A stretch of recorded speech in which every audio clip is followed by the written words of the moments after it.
ஒரு பெண்மணி அந்த இளைஞரை பிடிச்சிட்டு அழுகிறாங்க. உடல் முழுக்க அருந்தே சமூகத்தை சேர்ந்த நீ எல்லாம் எனக்கு சமமா என்ற வார்த்தையை சொல்லித்தான் தாக்கியிருக்கிறார்கள். இது அப்பட்டமான சாதிய படுகொலை. இந்த படுகொலையை படுகொலை என்று சொல்லக்கூடாது என்று சொல்வதற்கு இந்த ஆய்வாளர் இன்ஸ்பெக்டருக்கு எவ்வளவு துணிச்சல் இருக்கணும். ஒடுக்கப்பட்டோரிலும் ஒடுக்கப்பட்டோராக இருக்கக்கூடிய அருந்தே சமூகத்தில் பிறந்தவர் என்கிற ஒரே காரணத்திற்காக இந்த பொது சமூகம் இப்படியான கொலைகளை வாய் திறந்து பேசுவதே இல்லை. ஹரிநாடர் என்கிற ஒரு கோமாளி ஒன்று அவர் கைது செஞ்சிருக்காங்க. எதுக்காக கைது செஞ்சிருக்காங்கன்னா 7 கோடி ரூபாய் ஊழல். அது யார்கிட்ட செஞ்சிருக்கான்? 7 கோடி ரூபாயை தன்னுடைய சொந்த சமூகத்தை சேர்ந்த மக்களிடையே திருடிருக்கிறான். இங்கே எந்த சாதிய மோதலும் இல்லை, எந்த சாதிய முரணும் இல்லை. நாங்கள்லாம் அண்ணன் தம்பியா இருக்கோம், நாங்கள்லாம் மாமா மச்சானா இருக்கோம், அமைதியா இருக்க நாட்டில் இந்த வன்கொடுமை தடுப்பு சட்டத்தால தான் சாதிய கொடுமையில் நடப்பதாக சொல்லப்படுது. இதனால நாங்கள் பாதிக்கப்படுறோம் அப்படின்லாம் இந்த கோமாளி ஹரிநாடார் இன்னும் சில பேர் இதே இடத்துல கூட கூட்டம் போட்டு பேசினாங்க. போய் ஒரு நாடா சமூகத்தை சேர்ந்த ஒரு பையனை நம்ம புள்ள கட்டிக்கிறதா என்று சொல்லி அந்த பெண்ணோட பெற்றவங்க கொலை செஞ்சிட்டான். நாங்கள் வீர பரம்பரை ஆண்ட பரம்பரை என்று பேசுவதால் 10 பைசா பிரயோஜனம் இல்லை. சாதிய கொலைகள் தொடர்ந்து நடைபெற்று கொண்டிருக்கின்றது. இதை கவனத்தில் கொள்ள வேண்டிய உளவுத்துறையும் காவல்துறையும் அரசும் கவனம் இல்லாமல் இருந்தால் இந்த ஆட்சிக்கு தொடர்ந்து அவ பேர் வரத்தான் செய்யும்.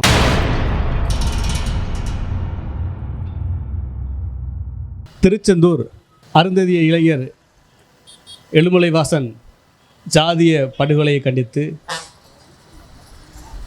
உடனடியாக ஒரு கண்டன ஆர்ப்பாட்டம் கடந்த 15 தமிழ் புத்தாண்டு, தமிழர் திருநாள், பொங்கல் என்று நாமெல்லாம் விழாக்களை கொண்டாடி கொண்டிருந்த நாளிலே திருச்செந்தூரில் பெஞ்சமின் நகர் பகுதியில் ஒரு அருந்ததிய சமூக இளைஞர், அவருடைய தந்தை துப்புரவு பணியாளர், அவர் மிக கொடூரமாக அடித்து கொலை செய்யப்பட்டிருக்கார். அந்த காணொலியை நீங்கள் எல்லாம் பார்த்துருப்பீங்க. இணையதளங்களில் மிகப்பெரிய அளவில் பகிரப்பட்டது. ஒரு பெண்மணி அந்த இளைஞரை பிடிச்சிட்டு அழுகிறாங்க. உடல் முழுக்க ரத்தம், அந்த வீடு முழுக்க ரத்தம் கொட்டி இருந்தது. இது இணையதளங்கள் முழுக்க பேசப்பட்டது. ஒரு இளைஞர் கொடூரமாக கொலை செய்யப்பட்டிருக்கார். ஏன் செய்யப்பட்டார்? ஜாதி. அந்த கொலை செய்யப்படும் நேரத்தில் எப்படி சொல்லி தாக்கப்பட்டார் என்றால், நீ எல்லாம் என்று அந்த வார்த்தையோ சொல்லி தான், அருந்தே சமூகத்தை சேர்ந்த நீ எல்லாம் எனக்கு சமமா என்ற வார்த்தையை சொல்லித்தான் தாக்கியிருக்கிறார்கள். இதை நம்முடைய அங்கிருந்த திராவிட தமிழர் கட்சியின் தூத்துக்குடி பகுதி பொறுப்பாளர்கள் பதிவு செய்திருக்காங்க. உடனடியாக அங்கே திராவிட தமிழர் கட்சியின் தோழர்கள் போயிருக்கிறாங்க, பல்வேறு இயக்க தோழர்கள் போயிருக்கிறாங்க. பெயருக்கு ஒரு வழக்கு போட்டிருக்காங்க. வழக்கு போட்டு நாங்கள் கைது செஞ்சிடறோம், ஆனால் இது சாதிய படுகொலை என்று நீங்கள் சொல்லக்கூடாது அப்படின்னு அங்கே இருக்க காவல்துறை அதிகாரி ஆய்வாளர் சொல்கிறார். வேறு என்ன சொல்லணும்? இது ஜாதிய படுகொலை இல்லாமல் வேற என்ன? பங்காளி சண்டையா? 2 பேருக்கு அண்ணன் தம்பி சொத்து தகராறா? இது அப்பட்டமான சாதிய படுகொலை. இந்த படுகொலையை படுகொலை என்று சொல்லக்கூடாது என்று சொல்வதற்கு இந்த ஆய்வாளர் இன்ஸ்பெக்டருக்கு எவ்வளவு துணிச்சல் இருக்கணும். இன்று தமிழ்நாட்டில் பரவலாக இந்த படுகொலை பேசப்பட்டு கொண்டிருக்கிறது. அதே நேரத்தில் மிகப்பெரிய வருத்தம். நேற்று கூட வேளச்சேரியில் ஒரு இளைஞரை, ஜொமோட்டோ வேலை செய்கிற ஒரு இளைஞரை ஒரு 4 பேர் 19 வயசு பசங்க கஞ்சா போதையில் வெட்டி கொலை செய்கிறான். அந்த காணொளி, அந்த புகைப்படம் இணையதளங்கள் முழுக்க வேகமாக பரவுகிறது. அதற்கான கண்டனங்கள் எழுகிறது. அதே போல் சில நாட்களுக்கு முன்பு வடமாநிலத்தைச் சேர்ந்த ஒரு இளைஞரை சென்னையில் ஒரு கஞ்சா கும்பல், ஒரு இளைஞர்கள் கொடூரமாக தாக்குறாங்க. அந்த காணொளி மிகப்பெரிய பரவப்பட்டது. நேற்று கேரளாவில் ஒரு நபர் தற்கொலை செய்து கொண்டிருக்கார், பேருந்தில் போனவர். அந்த செய்தியும் மிகப்பெரிய பேசப்படுது. இணையதளங்களை திறந்தாலே இந்த 3 சம்பவங்கள் தொடர்ந்து பேசப்படுது.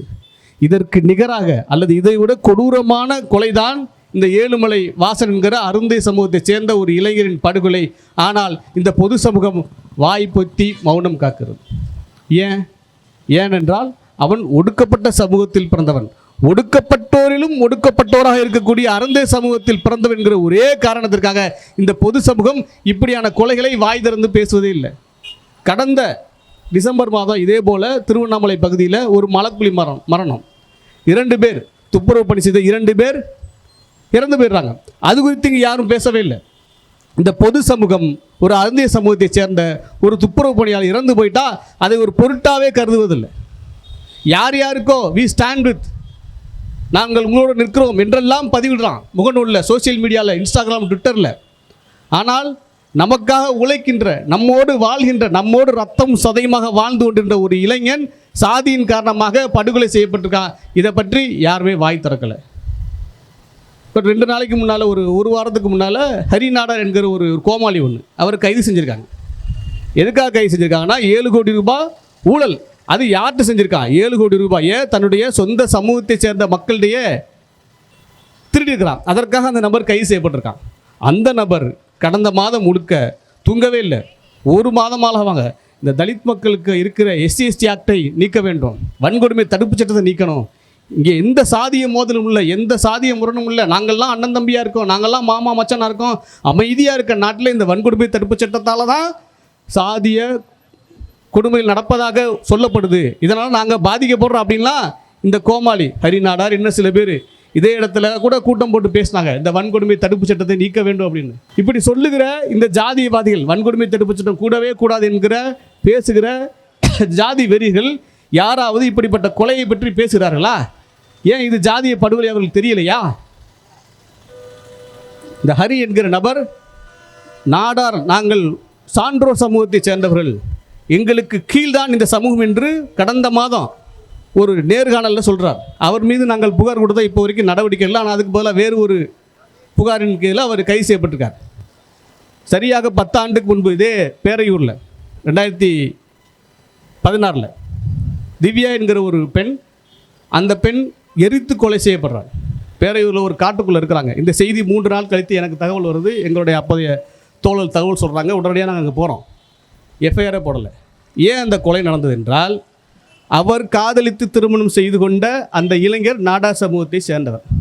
நாடார் சமூகத்தை சேர்ந்த போய் ஒரு நாடார் சமூகத்தை சேர்ந்த ஒரு பையனை நம்ம புள்ள கட்டிக்கிறதா என்று சொல்லி அந்த பெண்ணோட பெற்றவங்க கொலை செஞ்சிட்டான். அதே நாடார் சமூகத்தை சேர்ந்தவங்க தான் இன்றைக்கி அருந்திய சமூகத்தை போய் நீ அருந்திய சமூகம் என்று பேசுகிறான்றால் இதுதான் சாதிய படிநிலை. நாங்கள் வீர பரம்பரை ஆண்ட பரம்பரை என்று பேசுவதால் 10 பைசா பிரயோஜனம் இல்லை என்பதை இந்த சாதியவாதிகளும் பிற்போக்கு மனம் கொண்ட கும்பல் புரிந்து கொள்ளணும். இல்லை என்றால் உங்களை அதுதான் சொன்னோம், அந்த பேரையூர் வழக்கு பதிவு செய்யப்படவே இல்லை. இப்போது எப்படி இந்த ஆய்வாளர் வழக்கு பதிவு செய்யாமல் இழுத்தடிக்கிறாரோ அல்லது வழக்கு பதிவு செஞ்சுட்டு கைது செய்யாமல் இழுத்துக்கிறாரோ, அதே போல் தான் பேரையூரில் அப்போது 2016 தொடர்ந்து அந்த வழக்கை கையாண்டாங்க. நாங்கள் ஒரு மிகப்பெரிய போராட்டத்தை எல்லாம் நடத்தி அதற்கு பிறகு தான் எஃப்ஐஆரே போட வச்சோம். 2016 10 ஆண்டுகள் வந்துருச்சு.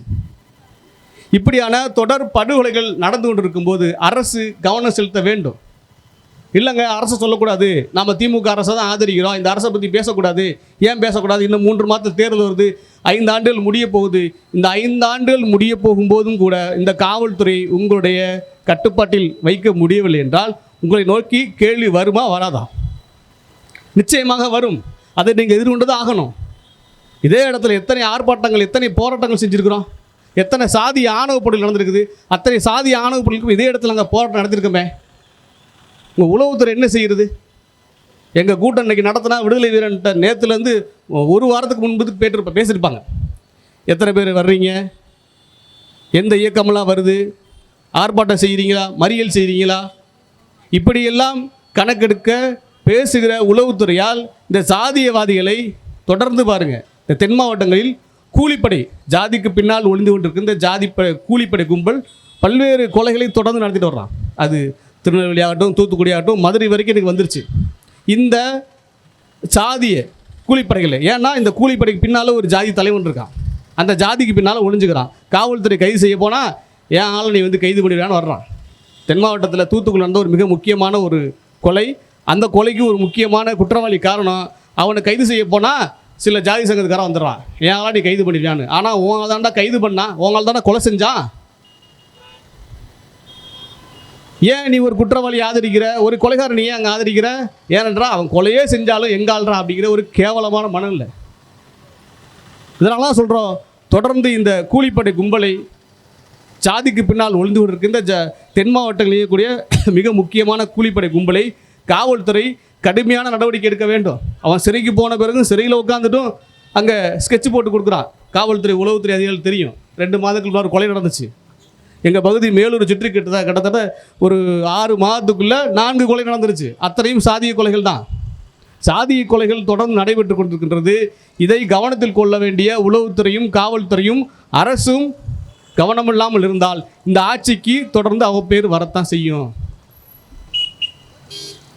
விஜய் அவரை சிபிஐ வழக்கு போயிடுச்சு, நடந்து போனாரா உட்காந்து போனாரா என்றெல்லாம் பேசக்கூடிய ஊடகங்கள் இப்போது வரைக்கும் இந்த கொலையை பற்றி பேசவே இல்லை. தினத்தந்தியிலையோ தினகரன்லையோ ஒரு ஓரமாக இந்த செய்தியை போட்டிருந்தாங்க, இந்த இளைஞர் படுகொலை என்று. அப்போ இந்த ஊடகங்களுக்கு என்ன எண்ணம்? யாரோ இறந்து போயிட்டான், எப்படியோ போயிட்டா அப்படிங்கிற ஒரு மோசமான மனநிலை. ஆகையால் நான் சொல்கிறேன், தோழர் வெண்மணி அவர்கள் எங்களுடைய மரியாதைக்குரியவர், எங்களுடைய திராவிடர் பெரியார் கழகத்தின் கொடி அறிமுக விழாக்கு திருச்சியிலே வந்து கலந்து கொண்டார். அதே போல் மதுரையில் நாங்கள் நடத்திய அண்ணன் திருமாவளவனுக்கு ஆதரவான ஒரு கருத்தரங்கத்திலே வந்து பங்கேற்றார். நாங்கள் கோவை செல்லும் போதெல்லாம் எங்களை எப்போதும் ஆதரிக்கக்கூடியவர். அப்படிப்பட்ட ஒரு மகத்தான தலைவர், மகத்தான தோழர். நாம் எண்ணிக்கையில் சிறியவர்களாக இருக்கலாம், எண்ணிக்கையில் குறைவானவர்களாக இருக்கலாம், அதை பற்றி நாம் எப்போதும் கவலைப்பட வேண்டியதில்லை. நாம் குரல் கொடுப்பது இந்த மக்களுக்கானது. ஆகையால் எண்ணிக்கையை பற்றி எப்போதும் கவலைப்பட வேண்டியதில்லை. தொடர்ந்து இது போன்ற பல்வேறு போராட்டங்களை, மக்களுக்கான ஆதரவான நிலைப்பாடுகளை திராவிட தமிழர் கட்சி எடுக்க வேண்டும். திராவிட தமிழர் கட்சி எடுக்கும் அனைத்து போராட்டங்களிலும் திராவிடர் பெரியார் கழகம் முன்னின்று கைகோர்த்து நிற்கும் என்று கூறி விடைபெறுகிறேன். நன்றி. தமிழக மக்கள் ரொம்ப தெளிவாதான் இருப்பாங்களே தவிர்த்து இதை அயோத்தி மாதிரி ஆக்கலாமே, இதுல என்ன தவறுன்னு கேக்குறாருன்னா அப்ப அவர் எந்த அளவு இவருக்கு அறிவு இருக்கு நயினார் நாகேந்திரன் அவர்களுக்குன்னு இதுலயே மக்கள் தெளிவா புரிஞ்சிருப்பாங்க. அப்ப நீங்க என்ன சொல்ல வரீங்க? நேரடியா நாங்க அப்படிதான் பண்ணுவோம், நாங்க பிஜேபியை உள்ள நுழைக்கிறதுக்கு RSS மூலமா எல்லா காரியங்களையும் நாங்க இதெல்லாம் ஒரு சின்ன சின்ன விஷயங்கள் அப்படியே குட்டி குட்டியா அரிச்சு அப்படியே பெரிய பூதாகரமா ஆக்கி அதுல ஒரு சந்தோஷப்படுறதுதான் பிஜேபியோட நோக்கம். என்னன்னா தமிழக மக்களுடைய நிம்மதியை கெடுக்கும்.